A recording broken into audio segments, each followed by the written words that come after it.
ಮಧ್ಯಪ್ರಾಚ್ಯದಲ್ಲಿ ಯುದ್ಧ ಆರಂಭ ಆಗಿ 1 ತಿಂಗಳು ಕಳೀತಾ ಇದೆ. ಇದರ ನಡುವೆ ಅಮೆರಿಕ ಜೊತೆಗಿನ ಸಂಧಾನ ಮಾತುಕತೆಗೆ ಭಾರತವೇ ಫೇವರೇಟ್ ಅಂತ ಇರಾನ್ ಹೇಳ್ತಾ ಇದೆಯಂತೆ. ಪಾಕಿಸ್ತಾನದ ಮಧ್ಯಸ್ಥಿಕೆ ಬಗ್ಗೆ ಅನುಮಾನ ವ್ಯಕ್ತಪಡಿಸಿದೆ ಇರಾನ್. ಸಂಧಾನದ ಕ್ರೆಡಿಟ್ ಪಡೆಯೋಕೆ ಪಾಕಿಸ್ತಾನ ಪ್ರಯತ್ನ ಪಡ್ತಾ ಇತ್ತು. ಅಮೆರಿಕದ 15 ಅಂಶಗಳುಳ್ಳಂತಹ ಕಂಡೀಷನ್ ಅನ್ನ ನಾವು ಯಾವುದೇ ಕಾರಣಕ್ಕೂ ಒಪ್ಪಿಲ್ಲ. ಪಾಕ್ ಮಧ್ಯಸ್ಥಿಕೆ ಬಗ್ಗೆ ನಾವು ಅಧಿಕೃತವಾಗಿ ಸಮ್ಮತಿಯ ನಿಲುವನ್ನೇ ಕೈಗೊಂಡಿಲ್ಲ. ಪಾಕಿಸ್ತಾನಕ್ಕೆ ಅಂತಾರಾಷ್ಟ್ರೀಯ ಮಟ್ಟದ ಚಾಟಿಯನ್ನ ಬೀಸಿದೆ ಇರಾನ್ ಸರ್ಕಾರ. ಇದಕ್ಕಿಂತ ಮರ್ಯಾದೆ ಹೋಗೋ ಕೆಲಸ ಪಾಕಿಸ್ತಾನಕ್ಕಿದೆಯಾ? ಪಾಕಿಸ್ತಾನದ ಮಧ್ಯಸ್ಥಿಕೆ ಆಟವನ್ನು ಅನುಮಾನದಲ್ಲಿ ಇರಾನ್ ನೋಡ್ತಾ ಇದೆಯಾ? ಹಾಗಾದ್ರೆ ಹಂಗೆ ಕಾಣಿಸುತ್ತೆ. ಸಾಲಗಾರ ರಾಷ್ಟ್ರವಾಗಿರುವ ಪಾಕಿಸ್ತಾನ ಅಮೆರಿಕದ ಕೈಗೊಂಬೆ ಅನ್ನುವಂತಹ ಅನುಮಾನ ಅವ್ರಿಗೂ ಕೂಡ ಬಂದ್ಬಿಡ್ತಾ. ಪಾಕಿಸ್ತಾನದ ಮಧ್ಯಸ್ಥಿಕೆಯಲ್ಲಿ ಅಮೆರಿಕ ಜೊತೆ ಸಂಧಾನ ಮಾಡಲ್ವಾ? ಹಾಗಾದ್ರೆ ಈಗ ಇರಾನ್ ಒಪ್ಕೊಳ್ಳಲ್ವಾ ಅದಕ್ಕೆ?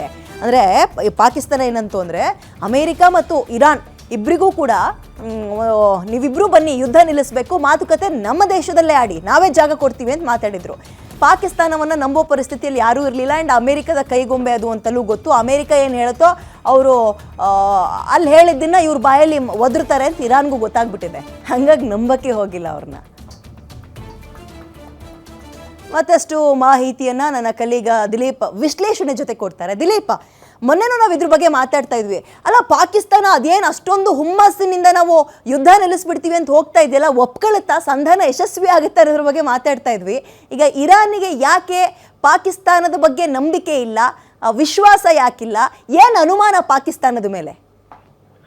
ವಿದ್ಯಾ, ಪಾಕಿಸ್ತಾನ ಏನೊಂದು ಈ ಸಂಧಾನದ ಮಧ್ಯಸ್ಥಿಕೆ ವಹಿಸಿರೋದೇ ಅಮೆರಿಕದ ಕೈಗೊಂಬೆಯಾಗಿ ಮತ್ತೆ ಅಮೆರಿಕದ ಆಣತಿ ಮೇರೆಗೆ ಅನ್ನೋದು ಕೇವಲ ಇರಾನ್ ಮಾತ್ರ ಅಲ್ಲ, ಇಡೀ ವಿಶ್ವಕ್ಕೆ ಗೊತ್ತಿರೋ ವಿಚಾರ. ಜೊತೆಗೆ ಒಂದು ವೇಳೆ ಭಾರತ ಏನಾದ್ರೂ ಮಧ್ಯಸ್ಥಿಕೆ ವಹಿಸಿದ್ರೆ ಭಾರತ ಏನೊಂದು ಅಮೆರಿಕ ಇರ್ಬೋದು, ಇಸ್ರೇಲ್ ಇರ್ಬೋದು ಮತ್ತೆ ಇರಾನ್ ಇರ್ಬೋದು, ಮೂರು ದೇಶಗಳ ಜೊತೆಗೆ ಸಮನಾಗಿ ಒಂದು ಸಹಭಾಗಿತ್ವ ಹೊಂದಿರುವಂತ ರಾಷ್ಟ್ರ ಆಗಿದೆ. ಆದ್ರೆ ಪಾಕಿಸ್ತಾನ ಒಂದು ಅಮೆರಿಕದ ಕೈಗೊಂಬೆಯಾಗಿ ವರ್ತಿಸುವ ಮೂಲಕ ಮತ್ತೆ ಅಮೆರಿಕದ IMF ಇರ್ಬೋದು, ವಿಶ್ವ ಬ್ಯಾಂಕ್ ಇರ್ಬೋದು, ಅಮೆರಿಕದ ಹಿಡಿತದಲ್ಲಿರುವಂತ ಈ ಒಂದು ಹಣಕಾಸು ಸಂಸ್ಥೆಗಳಿಂದ ಸದಾಕಾಲ ಒಂದು ಆರ್ಥಿಕ ಸಹಾಯ ಬೇಡ್ತಿರುವಂತ ರಾಷ್ಟ್ರ ಆಗಿರೋ ಕಾರಣದಿಂದಾಗಿ ಅದು ಅಮೆರಿಕದ ಒಂದು ಆಣತಿಯಂತೆ ಅಮೆರಿಕದ ಒತ್ತಡಕ್ಕೆ ಮಣಿದು ಇರಾನ್ ವಿರುದ್ಧ ಈ ಒಂದು ಏನು ಸಂಧಾನ ಮಾತುಕತೆ ನಡೆಯೋ ಟೇಬಲ್ ಏನಿರುತ್ತೆ ಆ ಸಮಯದಲ್ಲಿ ಇರಾನ್ ವಿರುದ್ಧ ಪಾಕಿಸ್ತಾನ ಪರೋಕ್ಷವಾದ ಒತ್ತಡ ಇರ್ಬೋದು, ಜೊತೆಗೆ ಈ ಒಂದು ರೀತಿಯಾದಂತಹ ಪಾರದರ್ಶಕ ಅಲ್ಲದ ಮತ್ತೆ ಏಕಪಕ್ಷೀಯವಾದ ಒಂದು ನಿಲುವಿಗೆ ನಿರ್ಧಾರಗಳಿಗೆ ಇರಾನ್ನ ಮಣಿಸೋದಕ್ಕೆ ಪಾಕಿಸ್ತಾನ ಪ್ರಯತ್ನ ಪಡಬಹುದು ಅನ್ನೋ ಅನುಮಾನ ಈ ಹಿಂದೆನೂ ಇರಾನ್ಗಿತ್ತು. ಇದೇ ಕಾರಣದಿಂದಾಗಿ ಭಾರತದಲ್ಲಿರೋ ಇರಾನ್ ರಾಯಭಾರಿ ಕೂಡ ನಮ್ಗೆ ಸಂಧಾನದ ಮಧ್ಯಸ್ಥಿಕೆಗೆ ಯಾವತ್ತಿದ್ರು ಭಾರತನೇ ಫೇವರಿಟ್ ಅಂತ ಹೇಳಿದ್ರು. ಇದೀಗ ಇರಾನ್ ಸರ್ಕಾರ ಕೂಡ ಇದೇ ಮಾಹಿತಿಯನ್ನ ಕೊಡ್ತಾ ಇದೆ. ಆದ್ರೂ ಕೂಡ ನಾವು ಏನಿದ್ರು ಅಮೆರಿಕ ಜೊತೆ ನೇರ ಮಾತುಕತೆಯನ್ನ ನಡೆಸಲ್ಲ, ಯಾರು ಸಂಧಾನಕ್ಕೆ ಮಧ್ಯಸ್ಥಿಕೆ ವಹಿಸ್ತಾರೆ ಅವ್ರ ಜೊತೆ ಮಾತ್ರ ಮಾತಾಡ್ತೀವಿ ಅಂತ ಹೇಳಿದ್ದಾರೆ. ದುರದೃಷ್ಟವಶಾತ್ ಅವ್ರಿಗೆ ಸಂಧಾನ ಮಧ್ಯಸ್ಥಿಕೆ ವಹಿಸುವಂತ ರಾಷ್ಟ್ರ ಪಾಕಿಸ್ತಾನ ಆಗಿದೆ.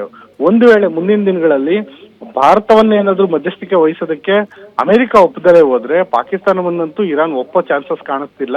ಯಾಕೆಂದ್ರೆ ಇಸ್ರೇಲ್ಗೂ ಕೂಡ ಪಾಕಿಸ್ತಾನ ಅಷ್ಟಕ್ಕಷ್ಟೇ. ಹಾಗಾಗಿ ಮುಂದಿನ ದಿನಗಳಲ್ಲಿ ಟರ್ಕಿ ಅಥವಾ ಈಜಿಪ್ಟ್ನ ಒಂದು ಮಧ್ಯಸ್ಥಿಕೆಯಲ್ಲಿ ಸಂಧಾನ ಆಗ್ಬೋದಾ ಅನ್ನೋ ಒಂದು ಪ್ರಶ್ನೆಗಳು ಮತ್ತೆ ಒಂದು ವಿಶ್ಲೇಷಣೆಗಳು ಕೂಡ ಕೇಳಿ ಬರ್ತಾ ಇದೆ. ವಿದ್ಯಾ, ಓಕೆ, ಥ್ಯಾಂಕ್ ಯು ದಿಲೀಪ್ ಡೀಟೇಲ್ಸ್ಗೆ.